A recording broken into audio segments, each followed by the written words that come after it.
Kelly, thank you. There are so many roles Craig Willett plays on a daily basis. He's a husband, a father, a police officer, a soldier.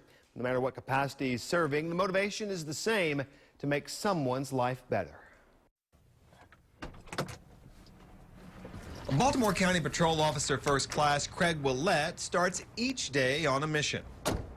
A normal day for me is arriving at the precinct about 7 o'clock in the morning, arriving here at the school about 7:30. The 47-year-old school resource officer walks these halls of Dundalk Middle, greeting and monitoring students as they move from class to class. To them, he's a friend, a mentor, sometimes a disciplinarian, but always a leader by example, trying to impart one simple lesson to those he reaches. The world is bigger than Baltimore County. You gotta be competitive on a global scale. It's a philosophy Willett began learning for himself almost 30 years ago when he enlisted with the U.S. Army in 1987, a decision he says didn't always sit well at home. See, now you're gonna get me in trouble with my mother because, you know, she about lost it when I told her, hey, Mom, guess what? I'm joining the military. So that kind of threw her for a loop. The move would prove to spin Willett for a loop of his own, sending him into harm's way in 1991. He became part of the U.S. operations in Saudi Arabia during Desert Storm.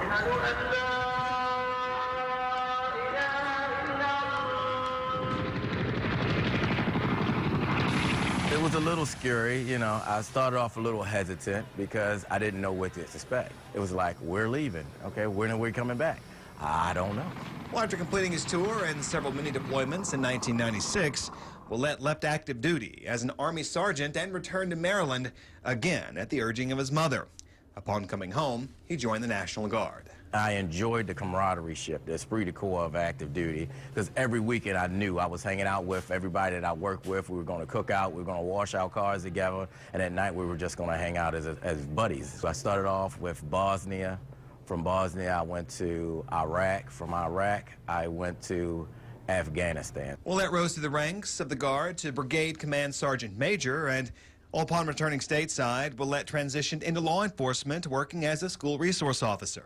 And I was like, you know what? I actually kind of like this. But again, it was a steep learning curve, adjusting from adult soldiers to young children. If me and that kid has had a bad day with each other, you know, for about 30 minutes of that day, I'm the bad guy. Then after it settles into their mind that, hey, Officer Willett is just looking out for me, then I become the good guy all over again. Good may be a bit of an understatement if you ask those Willett works with each day, especially Dundalk Middle Principal Seth Barish. He reaches out and he connects with most of the students in our schoolhouse and serves as a mentor to them. They trust him. Baltimore County Corporal John Wachter also knows the value Willett brings to the table each time he steps through the door. And if there's something going on wrong in their life or their day, you know, maybe they've done something that they shouldn't have, but I know with Craig it's going to be okay. So with responsibilities that come with leading our state's reserves with the Guard to patrolling the halls of Dundalk Middle as a resource officer, you might think things can sometimes get confusing for Willett. And you'd be right. Some mornings I've actually caught myself where I'm supposed to become the Baltimore County Police Department, and halfway through the morning I look up and I got on military uniform. I'm like, oh, wrong uniform today. And vice versa. I've been supposed to go to military and I wake up and I start putting on Baltimore County. So I got to find that light switch every morning, and it's like, okay, Baltimore County today, military today, and turn it on, turn it off. Of course, that is understandable. And if you think Officer Willett's time's not already spread out between his time with the county and the school and the Guard, there's even more. He also works at Patapsco High School with football and as a varsity wrestling coach. So many hats, Kelly, so little time.